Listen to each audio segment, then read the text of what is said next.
AudioLink has an indicator light at the top right corner. A pulsing green light indicates that AudioLink is switched on and in standby mode.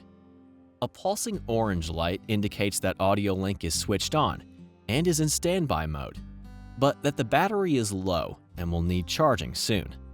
A permanent orange light shows that AudioLink is currently charging. A permanent green light shows that AudioLink is fully charged and ready to use. A fast blinking Bluetooth symbol shows that AudioLink is in Bluetooth pairing mode and ready to be paired with a Bluetooth device, such as a phone.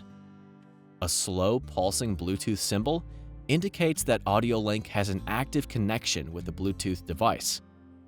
The connection symbols will light up indicating that AudioLink is successfully paired with your audio processors. A slow pulsing connection symbol indicates that AudioLink is streaming to the corresponding audio processors.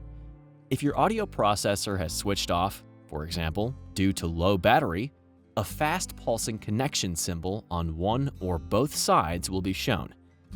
If the Bluetooth and connection symbols all blink together, you have an incoming phone call. Press the main button once to accept the call, or press and hold the main button for 2 seconds to reject the call. An illuminated mic button indicates that AudioLink is streaming sound from its remote microphone. An illuminated mix button indicates that you are hearing a mixed input from AudioLink and your audio processor microphones. By pressing the button, the light will disappear, and you will only hear sound from AudioLink.